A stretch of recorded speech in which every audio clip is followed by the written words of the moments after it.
Houthis are, for me, are arguably even more dangerous than Hamas or Hezbollah. Well, let's zoom out from Gaza and you can see the connected crisis in the Red Sea, where drones fired by Iranian-backed Houthi militants in Yemen have become such a danger that all the major shipping lines have had to reroute around Africa. The US is leading a task force to the area. Well, Fatima Abo Alasrar is a senior analyst at the Arabia Foundation in Washington and told me more about the Houthis. The Houthis in Yemen can be loosely compared to groups like Hezbollah in Lebanon or the Taliban in Afghanistan. They started as a small theological group, but have grown into significant political and military force in Yemen. Their transformation is also somewhat similar to how Hezbollah and the Taliban evolved in their respective regions. But the Houthis have, of course, their own unique context and characteristics. It's also very important to note that just like Hezbollah and just like Taliban or Hamas, Houthis in the areas that they're governing by force, which means that they are really not democratically elected and in so many ways are imposed on the people and the region that they're governing.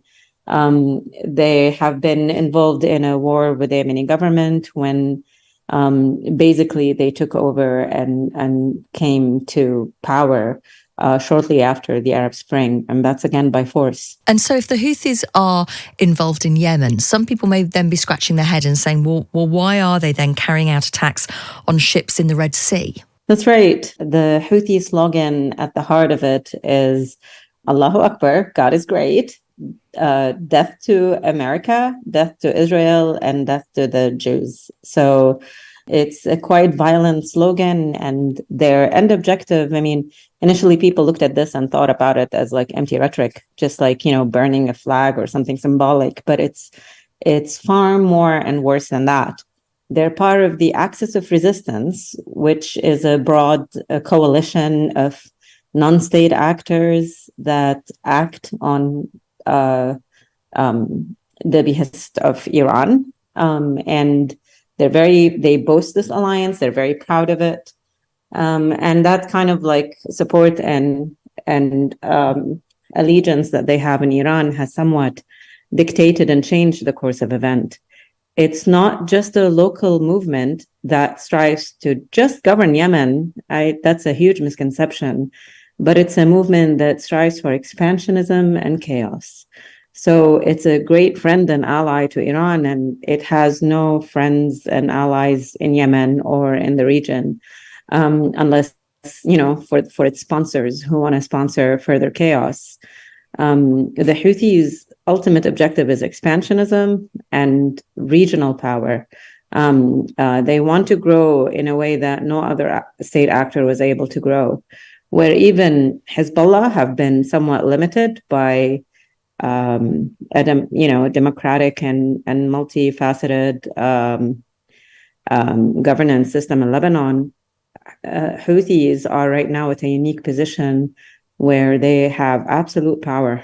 And, with the failure of the Saudi coalition to contain them, and with the attitude of the international community that have been somewhat blasé about them taking power in Yemen, these are some of the unintended consequences of us not knowing anything about them.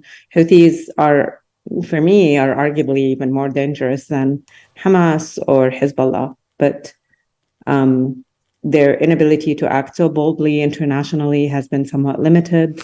And now they're stepping into their own shoes and showing people what they can do. So with so much power, backing, and as you say, the fact that, the international community has been somewhat blasé about the role that they're playing in the region, what are the challenges here? I mean, globally, if nothing else, disruption to trade within that region will have a global impact.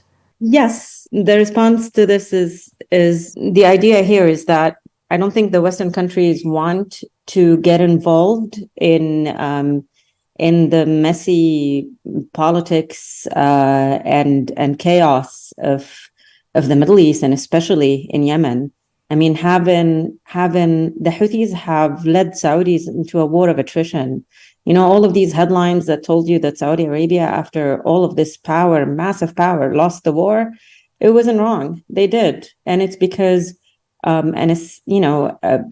conventional force cannot really fight well, cannot find asymmetrical warfare really well, in the same way that, there has been some kind of a failure in attacking, terrorist movements all over the world. So there's a huge challenge there. But also there's another challenge in kind of addressing their patron, Iran, who is really set to punish the West for not, and especially the United States, for not using its resources, for not having an Iran deal, for not, normalizing with Iran more so like Israel. So I mean, maybe I'd go back to 2018 and remind your audience and everyone who's interested in this region is that Iran has issued multiple warnings to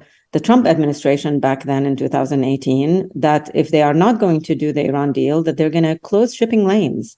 And the Iranian government is not used to making empty threat.